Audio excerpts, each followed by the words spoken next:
thì lúc hôm nay nó nhiều thì đấy เอา con thưa gió นม โอ้หอมอีแล้ว ลู เนาะ กเราหมดแล้วนี่ โอ้ ก่อนเนี่ยผู้สาวนี่ก็นุ่งเพไปนี่เลยเนาะนี่เห็นอันนั้นไว้เนาะบ่ให้ซัดขึ้นแมันบ่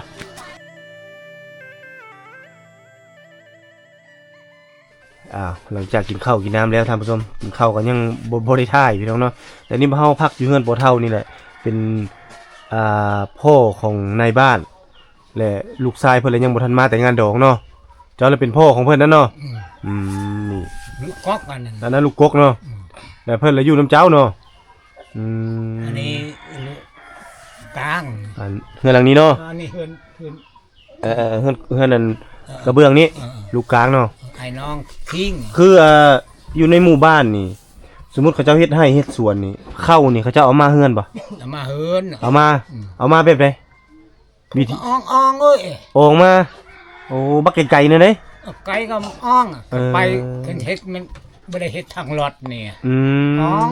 คั on นบ่เฮ็ดทางรถออกมาเฮือน on ถ้าเฮ็ดตามทางรถเด้ thằng lọt cái trang cái lọt bay đây thì trang à โอ้ anh đi cái nhang à khẩu thì แต่ผู้บุญนะ không ตามทางนั่นเห็นน่ะ đến เอามาบ่ได้นั่นเนาะ cái khan thì on tha lọt mà มันเมื่อยเนาะยากเนาะ khơi là tha lọt lọt mà hình mà ความหมายก็คือสิจ้างรถ Ờ. ให้เอารถน่ะแก้มา รถเขาก็ เฮ็ดอันนี้บ่ รถ เฮ็ดไฟฟ้านี่บ่ รถเฉล โอ้ วนั่นนะ ใส่รถสะเลว เออ โอ้เพิ่นท่านพวกรถสะเลวนั่นมา มา และจ้างเขานั้น จ้างเขา ให้เขาเอามาช่วย เป็นไก่เป็นเหล้าในนั้น โอ้ นะ ความหมายคือขอคนช่วยเหลือ ช่วยเหลือเขา ช่วยเหลือชาวบ้าน ก็คือ ผู้มีเบก็เขากินเบในนั้น เอาสัตว์อะไรที่เฮาเลี้ยงนี่แหละเนาะตอบบุญแทนคุณ เป็นไก่เป็นหมูชำนีเขากินในนั้นนะ โดย เขาก็บอกอยากได้ได้เงินในนั้น แต่ว่าเห็นได้เนาะสภาพตัวจริงก็จะเอาเงินเอาคำมาใส่ในพระเฒ่าเนาะก็เลยเอาสัตว์เลี้ยงนะให้ตอบแทนบุญคุณที่ว่าช่วยคนเข้ามาเฮือน แต่ว่า3-4 ปีนี่เขาบ่มาแล้วเนาะ แล้วปีนี้ เข้ากับป้าอยู่พุ่น ก็ขาดออกเคยก็จ้างรถ เขาบัดจะกินเด้ กินก็ไปเอา ไปโองเอา เครื่องเป่า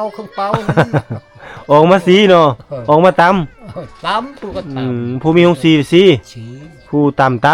ผู้ก็ตำ น้ำมันรถนี่ลิตรเท่าไหร่อยู่พี่ พี่มาlại để cái hương lịch xí โอ้ลิตร40,000กีบพี่น้องเนาะก็สิตกอยู่ประมาณลิตรหนึ่งฮอด60 บาท เขาเอาตามทางนะ 40เนาะประมาณนั้นแหละ ประมาณ ตามทางเข้าไป โอ้บัดนี้คือกรณีแบบว่าเฮาปะไว้อยู่พุ่นบ่มีคนลักบ่ บ่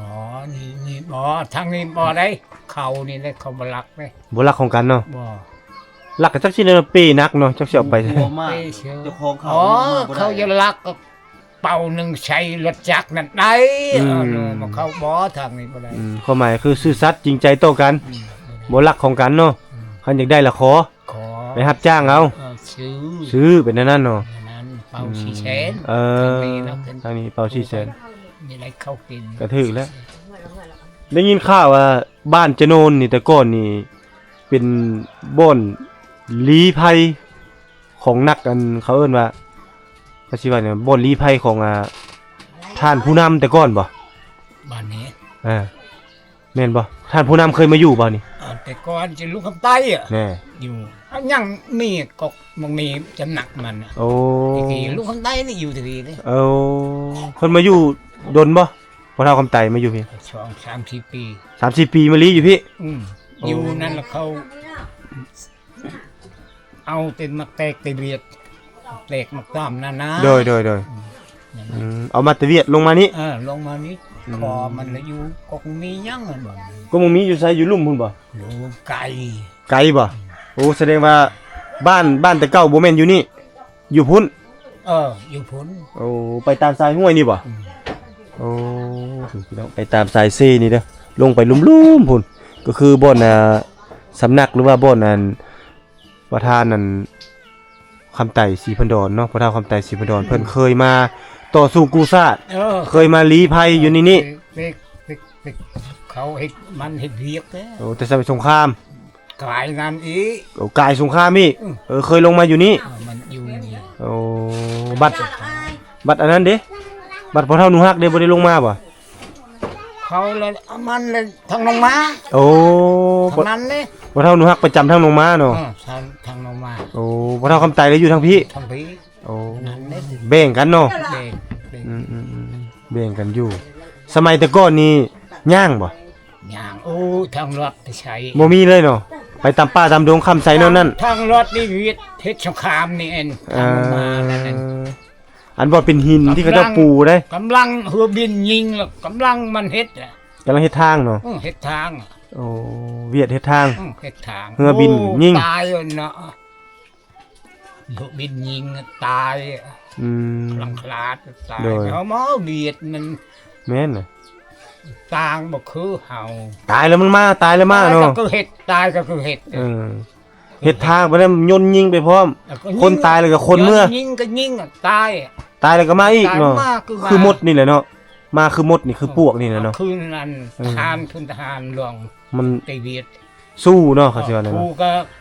กรรมกรเฮ็ดทางนั่นป่าชน เอาส้นเอาหินเลี้ยงหินเลยเนาะ เขาเฮ็ดทางนี่เขาเอารถเสียบ่รถหยังมาโทก รถรถเด่นเอ็น รถหยัง รถนี่เวียดเรา ภาษาเจ้ารถอีหยัง รถดุเต้อะ รถดุดบ่ อ่า เออเอามาคม ใช่เวียดเว้าไม่ฮกว่ะ ไม่หก ไม่ฮกนี่ โอ้รถเกตรถ บ่แม่นเด้อรถเกต รถดุด รถดุดนั่นน่ะ อ่าร ถไมโครนี่บ่มี บ่มีรถไมโคร มี และเอารถอันนั้นมาโทกแล้วก็ เออ เอารถอันนั้นดุด บอนภูบอนหินจะยิง อืม บอนผานั่นนั่น ยิง เอ็น ยิงเอา ยิงขุด โดย ขุดทั้งขุดจอกชวน แสดงว่าใส่คนเฮาปูนํ เออ ทางน่ะเนาะแม่นบ่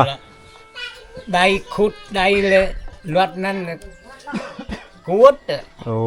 ดุดอะ โดย นั่นนะ โดย บอนภูบอนคือนี่ และ ยิงจอนน่ะ และเส้นทางอันแต่บ้านนั้นตะลัวนี่ลงมานี่แม่นบ่เส้นทางโฮจิมินห์ บ่ บ่แม่นเนาะอันนี้บุกเบิกไหม อันนี้ลาวเฮ็ดนี่ โอ้ลาวเฮ็ด ลาวเฮานี่ บ่แม่นเส้นทางโฮจิมินห์ตัวนี้เนาะบัดเส้นทางโฮจิมินห์เด้อซะไปทางใดนี่ เทิงลงมาพุ่นน่ะ โอ้ ทางนั้นได้ ทางนั้นเนาะ เฮ็ดสงครามเนี่ย เฮ็ดสงครามแล้วทางนั้น อืมเฮ็ด ปูทางอันสมัยแต่ก่อนน่ะเนาะ กับบ้านแจ้งนี่นี่ บันแจงฮอดบันแจงบ่ อันนี้ละทางเขาลีก เขาลีกบ่ตรงนี้ เขาลีกเต้นลงมาเขาลีกทางนี้ อืม จอดล้างจอดคอมเมต โดย คอมเมตจอดวัดไปซิว โอ้ นั่นอีได้เขาลีกทั่วบินยิง เออ ชาวนั่นนะ โดย ลุนลีกที่บอนนันทีนั่นน่ะ โดยเขาลีกเนาะ ลีก เส้นทางละทางนั้นทางนี้เป็นทางลีกความหมายคือเส้นทางแถวนี้นี่บ่มีอันเส้นทางโฮจิมินห์ นี่ทางนี้เขาไปสิไปยางตีน ไปย่างเนาะ ย่างตีน แล้วชาวบ้านอยู่นี่นี่อพยพมาแต่ไสอยู่นี่อยู่บ้านเจโนนนี่ อยู่บ้านไตนั้น แล้วอพยพมาอยู่นี่ เขาเฮ็ดหยุดสงครามแล้วมาอยู่นี้ โอ้ ไปดองไปป่า โดย แต่ก่อนละลีอยู่ดงอยู่ป่าพุ่น โอ้ ดองอยู่ป่าโอ้ยอยู่ลำร้อยอ่ะ โดย นั้นน่ะ มาแล้วยึดศึกสงครามหมดแล้วย้ายมาอยู่นี่ เขาอยู่นี้ แล้วมาทั้งอยู่พี่ อ่า พ่อนี่เคยอยู่บ้านเก่าบ่ อยู่บ้านเก่า เคยอยู่เนาะจ้ะเนาะแล้วจะได้ย้ายมาอยู่นี่อีก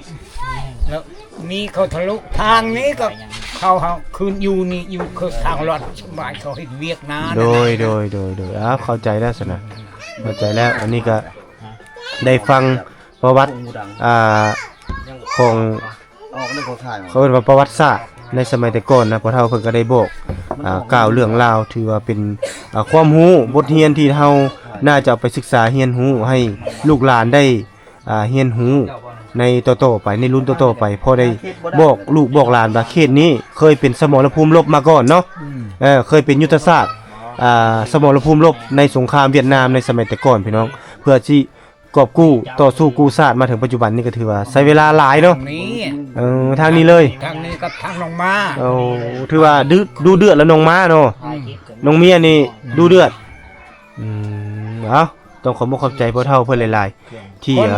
18,000ให้ความรู้ข้อมูลเฮา ชึกก็โมเมนต์ชึกแต่ อเมริกาฝรั่ง ชึกอเมริกานี้มาชึกเขามันไม่ได้ยิงยังไม่ทันยิงหัวบินเลย ชึกตีตามดินนะ โอ้ตามผู้ตามพา ตามผู้ ตามดิน เอามาทางนี้มาทางกระรองนั้นน่ะ โอ้ทางกระรอง ทางกระรองกับทางนี้น่ะ โอ้พ่อเฒ่าเพิ่นสิฮู้หมดประวัติเกี่ยวกับศึกสงครามสมัยแต่ก่อนพี่น้องมันเป็นคนเก่าคนแก่ โอเคเพราะก็เขาเฮ็ดทางนี้ก็หัวบินมายิงย้อนอเมริกา โดย คุณกับมีเหรอ โดยมี นี่มดดินลาวนี่เอ้ย นี่เลยหมดพินิลาวเลยเขาสิว่าแล้วก็ ดินลาวดินพี ล่องตั้งแต่นี่แหละเวียดนามถ้าพี่ก็ เวียดนาม โค้งไปลงไปใส่บัวละพาเนาะบัวละพาลัดไปใส่วิละ วิละไปใส่เซโปนเซโปนออกไปใส่เมืองนองเมืองนองออกไปใส่ตะโอ้ยออกไปใส่ตุมลานโค้งไปพุ่นเนาะเป็นเส้นทางเลย กำโลนั่นน่ะ กำโล แม่น เขาเอิ้นเหล็กเก่าก ำโลแม่นเส้นทางหมายเลข9เขาเฮ็ดเป็นพุ่นเลย โดยอ้าว กันเถอะยะ นมให้เจ้ากินเด้อบำรุงนมเล็กตะซอยได้กินอยู่บ่ ไหนคือไทยอันนี้มันก็ ของไทยเอ้ย แม่นเวียดเนาะ บ่เบิ้นเวียด เวียดบ่มีเหรอนี่ เวียดก็มี นี่เด้หนู มีคือกัน แต่อันนี่ของไทยนี่ซื้อมาแต่ไทย ถ้าได้ชื่อ อันนี้บ่ฮู้เอาอยู่ห้านอยู่เฮือน เออ ซื้อน้ำเมีย ชื่อที่เป็นเมียหนู ซื้อเอ้ยว้าว เงินเมียมันชื่ออยู่ เอาของซื้อของขายด้วยซะเขาก็เอาเงินไปซื้อคือกัน ขายก็ยาสะก้อนอยากไปเขาอยากไปนั่นน่ะ ไปก็บ่เกี่ยวเด้เงิน เขา คัน ไป คันซั่นแล้วหมดเงินบ่มีเงินคันผัวเอาไปหมดเอาเครื่องอยู่เฮือนไปแล้วบ่เอาเงินให้เมียแล้ว ลุบ ลูกเทน กำไรนำพัน 2,000 กีบกำไรนำบาท2 บาท เออ บ่ต้องได้จ่ายเมีย กำไรเลยเนาะ เอามาให้ ฮับ พ่อเฒ่า ฮับเครื่องเขาบ่ฮับอยากขายนี่บ่ รับเครื่องเขานํแล้วก็ซื้อนํ ทินเขาทิน ได้ทุนมาแล้วก็ส่งเขา ของเขา บ่มีต้นทุนสูงคือหมู่เฮ็ดในนั้นเอา แล้วก็อย่าให้เชียร์แล้วโน่นนั่น แน่เด้ยบ่ คือเชียร์จะไปช่องเงินเหือน้อยหนู อ้าวว้าวจกเงินทงตัวเองอีกแหละ วิถีชีวิตพุ่นเนาะมาแต่แบกฟืนของฟืนเนาะกับลูกกับหลานพี่น้องผู้สำนี้เป็นเวียกเป็นงานมาเลยพี่น้องผู้เอาฟืนปลาตัวดุเนาะดุคักเนาะมาแต่เอาฟืนอีดอุ้ยพูดพี่น้องสวยแม่ครอบครัวเป็นมันล่ะพ่อแม่ได้เป็นผู้พาเฮ็ดเนาะเพิ่นก็เฮ็ดนำพี่น้องอันนี้เด็กน้อยในชนบทก็นี่แหละเวียกงานก็สิประมาณนี้มานี่ได้ลูกเราหมดแล้วนี่ก่อนเนี่ยลูออกได้คำว่าลูแล้วออกได้ลูโบชั่นทับเด้นี่โอ้วันเสาร์วันอาทิตย์บ่ได้ไปเวียกไปงานเนาะบ่ได้ไปให้ไปสวนก็เลยไปหาฟืนนี่มาแล้วก็ได้อาหารมาพร้อมเนาะเอียงอาหารจะนี่บัดบายผักกุมโอ้ยอดมันต้นผักกุมเลยนี่เปิดเป็นตาเบิ่งโลนี่โยใบมันต้นก็ว่าผักกุมบ่าวลำเงินนี่เอียงอันนี้คุณดูนี่บัดอโรนี่โอ้นี่คือกันเนาะจะคล้ายๆกันคือปักมือนี่โอ้ใบอีกทั้งโมเมนต์ครับเอามาจ้าบ่จ้าหนูนี่เบียกฟืนไปหาเทวนี่เลยเนาะตามทางนี่เลยเนาะได้แล้วก็เอามาพี่น้องเนาะเด็กน้อยสนิทก็ได้ผู้ละด้วนแบกสวยแม่ หลังจากที่เรากินข้าวกินน้ำแล้วสัมภาษณ์กับเราเพิ่นแล้วตอนนี้ทีมงานเราก็กำลังจะพากันเดินทางไปหาหอยหรือว่าไปเก็บหอยซึ่งหอยนี่เป็นหอยที่แซ่บพี่น้องเนาะเป็นหอยที่เกิดตามธรรมชาติที่ว่าประชาชนในเขตนี้นี่แม่นเพิ่นบ่ค่อยได้ไปหาพ่อปานใดเพราะว่าเป็นหอยแซ่บแท้ๆเลยเนาะนี่เนาะก็มีนี่แหละทั้งน้องสาวเฮามื้อนี้น้องสาวยิ่งน้องสาวเซนแล้วก็น้องสาวหยังอีกผู้หนึงนะซาบอนบ่สิไปเอาหน้ากากเนาะนี่ก็อยู่ไปนำเจ้านี่ นี่ถ่ายคลิปน้องสาวเพิ่นเนาะนี่เฮาสิลงห้วยตัวใดบ่เฮาสิไปนี่ห้วยนี้ห้วยจะนูนนี่ห้วยจะนูนนี่ ไปน้ำทะเล ไปน้ำทะเลเดอะทะเล ก่อนนะ เดอะทะเลบ่ไปนำเจ้านี่แหละให้น้องสาวเพิ่นมาเอาเครื่องก่อนพี่น้องเนาะเดอะทะเลเปลี่ยนเครื่องบ่ฮะบ่ได้เปลี่ยนเนาะสิไปเอาหน้ากากเพิ่นว่าจังน้อยน้องสาวเพิ่นกำลังสิขึ้นไปเอาอุปกรณ์ในการที่เขาจะเดินทางไปเก็บหอยพี่น้องครั้งแรกอันนี้เป็นครั้งแรกที่เขาจะได้เดินทางไปเก็บหอยกับน้องๆเพิ่นเนาะกับทีมงานหลายๆคนมื้อนี้หอยถ้าเขาจะหามาแล้วก็เขาจะเอาความหมายคือเอาเงินให้เพิ่นเติมบัตรเติมเบอร์เพราะว่าเขาอยากไปเห็นวิถีชีวิตของเจ้าในเขตนี้เพิ่นจะพาเขาลงไปน้ำเซทางด้านลุ่มย่างไปเฮาได้มาแล้วเราก็ต้องให้มันคุ้มก็คืออยากมาสัมผัสวิถีชีวิตการหาอยู่หากินของประชาชนในเขตนี้ก็คือชาวบ้านนี่ฮะดื้อได้เขาเอาเลยบ่มีเลยบ่ให้เด็ดนะโอ้ยผู้สาวนี่เนาะปะมันนี่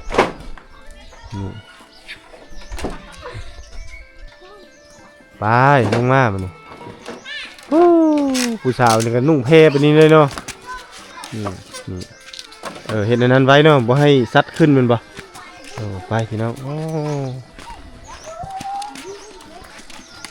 จะคือลากไปคักแท้นะทรายนะคือบ่ดึงขึ้นนี่ทรายนี่คือบ่ดึงลากเลย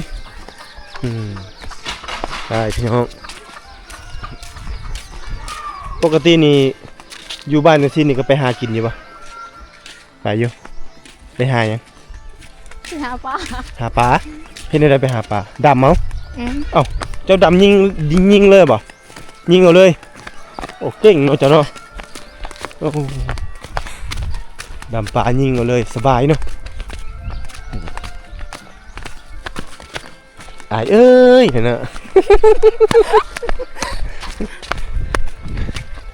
ค่ะอายเอ้ยถ่ายลึได้ นี่พี่น้องอันนี้บ้านเพิ่นเนาะอยู่ทางด้านเทิงนี่แหละลงมานี่ครับจะไต่ก่อนมาหรือไอไต่ก่อนไอไต่ก่อนเนาะเอาปะโอ้ยไอตะลีพี่น้องเนาะ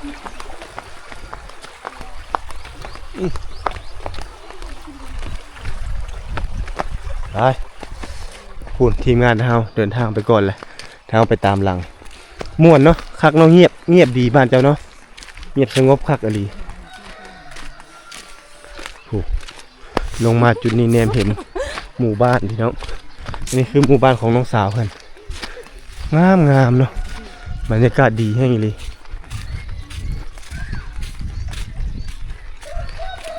ไปหาแต่ละเทื่อเต็มบ่กระยังนี่ไปเก็บหอยเต็มเนาะโอ้ถือว่ามันหลายเนาะหลายบ่หอย